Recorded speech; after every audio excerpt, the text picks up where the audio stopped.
Thanks for joining us. This is Omni View, episode 125. It's July 27th, 2026, and as always, we're covering what happened from every angle. New week, fresh perspectives. Let's see what happened over the weekend and what's developing today. Surging profits at Chinese chipmakers signal how AI demand is reshaping global technology supply chains and national industrial strategies.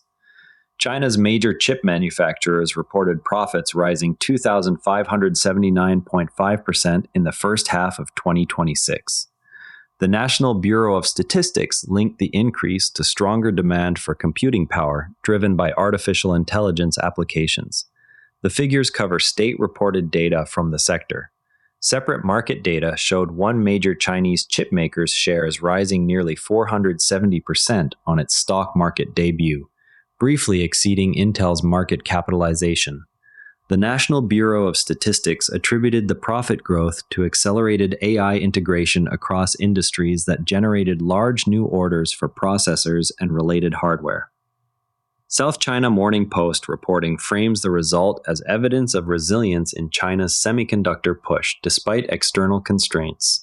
BBC World News coverage of the same period highlighted the stock debut surge of a single firm as a concrete illustration of investor reaction to the same demand trend.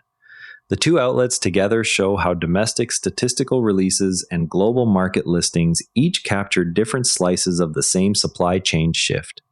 What happens next? The first compliance deadlines for related export rules land later this year, and further earnings reports will show whether the pattern holds. Shifting now to a developing story in South America, Argentine President Javier Milei referred to Brazilian President Luiz Inácio Lula da Silva as a thief and a convict during a rally supporting a right-wing Brazilian presidential candidate. The remarks occurred as part of Milei's appearance backing Flavio Bolsonaro. Brazilian officials have not issued a formal response in the reports.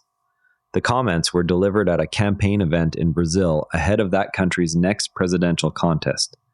BBC coverage places the comments within ongoing political tensions between the two countries' leaders, noting Milei's alignment with conservative Brazilian figures. Observers in South America often track these exchanges for signs of shifting alliances ahead of future votes. The episode illustrates how external leaders can insert themselves into neighboring domestic campaigns, a pattern seen in prior election seasons across the continent. What happens next? The next major Brazilian campaign rallies are scheduled for late summer, and analysts will watch whether similar cross-border rhetoric appears. Meanwhile, Germany's coalition government has proposed allowing some bakeries, confectionaries, and public libraries to open longer on Sundays as part of a competitiveness package. The measures respond to pressure from lower-cost imports. Retailers and unions are reviewing the plans. The package was unveiled in early July and targets specific retail categories rather than a blanket change to labor law.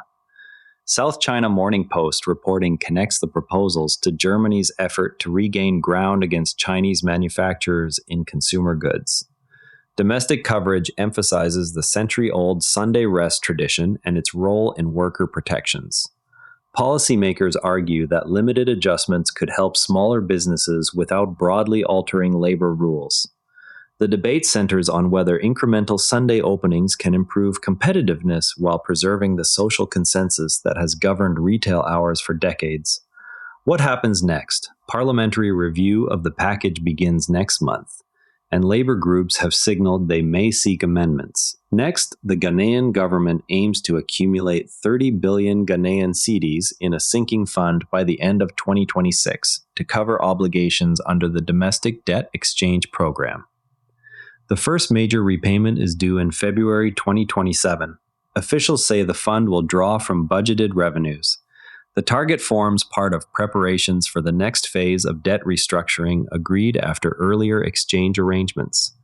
All Africa reporting from Ghanaian Times sources outlines the fund as preparation for the next phase of debt restructuring. The government has tied the target to broader fiscal stabilization efforts following earlier exchange agreements. Local analysts note that meeting the goal depends on revenue collection and spending discipline through year-end. The timeline places the first large payout just months after the December 2026 budget cycle closes. What happens next? The December budget will set the initial revenue transfers, and bondholders will monitor collection figures closely. Now, some progress worth knowing about. The Hong Kong Tourism Board announced that ticket holders for 5 major events in August can receive 5% discounts at more than 100 hotels, shops, and attractions. The program runs through the month and aims to support retail and catering businesses. Participants must present valid event tickets. The initiative covers designated venues and runs alongside existing tourism promotions. South China Morning Post coverage describes the measure as a direct response to weaker consumer spending in the city. Officials expect the discounts to encourage additional local and visitor spending during the events.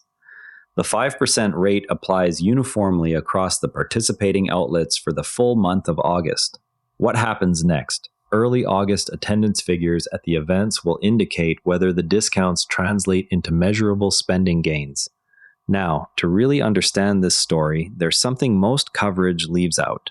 Most coverage treats sudden profit jumps in chip making as simple results of market demand. Yet the underlying driver is often coordinated government support for domestic production capacity. In China's case, years of state-backed investment in fabrication plants, research subsidies, and talent programs created the infrastructure that now meets rising AI-related orders. Similar patterns appeared in earlier technology races, such as South Korea's memory chip push in the 1990s and Taiwan's foundry model, where public incentives aligned with private execution. When demand for AI hardware accelerated, firms already scaled by those policies captured the largest share of new revenue. Knowing this, when you hear claims that a single company's results prove market superiority alone, you can check whether the reported gains coincide with documented subsidy programs or capacity expansions announced years earlier.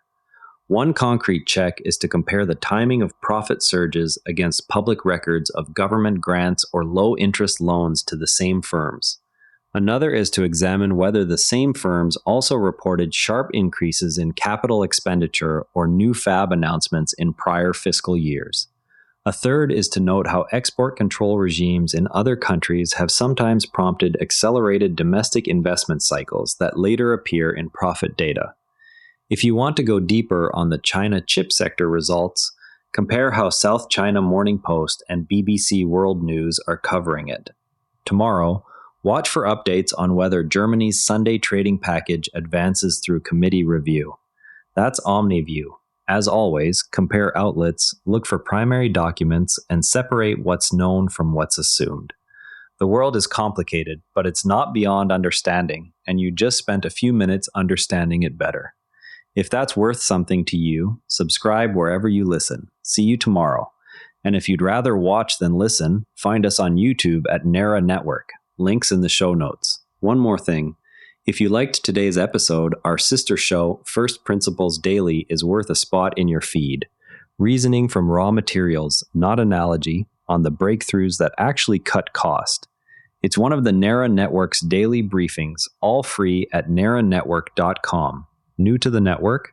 neranetwork.com/start-here picks the right daily briefing for you in about 2 minutes. This episode used AI voice synthesis of my voice. Editorial selection and analysis are my own.